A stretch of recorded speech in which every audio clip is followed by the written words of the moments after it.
નમસ્કાર દર્શક મિત્રો, સાવરકુંડલાની રફતારમાં આપનું સ્વાગત છે। 21 જૂન એટલે આંતરરાષ્ટ્રીય યોગ દિવસ। સમગ્ર વિશ્વ 21 જૂનના રોજ ઉજવાતા આંતરરાષ્ટ્રીય યોગ દિવસની ઉજવણીના ભાગરૂપે ભાવનગર જિલ્લા તથા મહાનગરપાલિકા કક્ષાએ ભવ્ય યોગ કાર્યક્રમનું આયોજન કરવામાં આવ્યું હતું। તેને અનુલક્ષીને સિહોર ખાતે આ પણ કાર્યક્રમનું આયોજન કરવામાં આવ્યું હતું।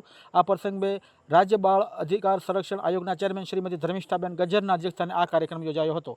તેમણે જણાવ્યું હતું કે 21 જૂનના દિવસે સમગ્ર વિશ્વ આંતરરાષ્ટ્રીય યોગ દિવસની ઉજવણી કરવામાં આવે છે। દેશના વડાપ્રધાન નરેન્દ્રભાઈ મોદી આજે કલકત્તા ખાતેથી યોગ દિવસની ઉજવણી કરીને સમગ્ર વિશ્વને યોગ તરફ વાળવા આહ્વાન કર્યું છે। ત્યારે આપણું ગુજરાત અને દેશ આજે યોગામય બન્યા છે। આજે વિશ્વમાં લાખો લોકોએ યોગની ઉજવણીમાં સહભાગી બન્યા છે। તેમણે ઉમેર્યું હતું કે યોગ લોકોને આરોગ્યપ્રદ જીવનશૈલીને પ્રેરણા પૂરી પાડે છે। આપણે સૌ નિયમિત અભ્યાસ થકી જીવનને સાર્થક બનાવવા સંકલ્પબદ્ધ બની અને યોગ માત્ર વ્યાયામ નથી પરંતુ હર હંમેશ જીવનમાં વણી લેવો જોઈએ। યોગ શરીર અને મન અને ચેતનાને એક સૂત્રમાં બાંધે છે।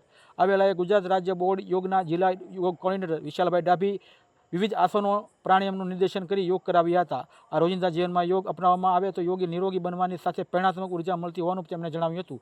આ પ્રસંગે જિલ્લા કલેક્ટર શ્રી ડૉક્ટર મનીષકુમાર બંસલ, સિહોર પ્રાંત અધિકારી શ્રી અંકિત પટેલ, જિલ્લા શિક્ષણ અધિકારી હિતેન્દ્રસિંહ પટિયારા, આગેવાન દિગ્વિજયસિંહ ગોહિલ, સિહોર નગરપાલિકા પ્રમુખ શ્રી જાગૃતિબેન રાઠોડ, પ્રાંત યુવા અધિકારી શ્રી વિશાલભાઈ જોશી સહિત વિવિધ શાળાના વિદ્યાર્થીઓ, અધિકારીઓ, કર્મચારીઓ, ટ્રેનરો, યોગ પ્રેમીઓ સહિત વિશાળ સંખ્યામાં લોકો ઉપસ્થિત રહ્યા હતા। Bureau report, Savarkundla રફતાર, 17 Metar, Sihor.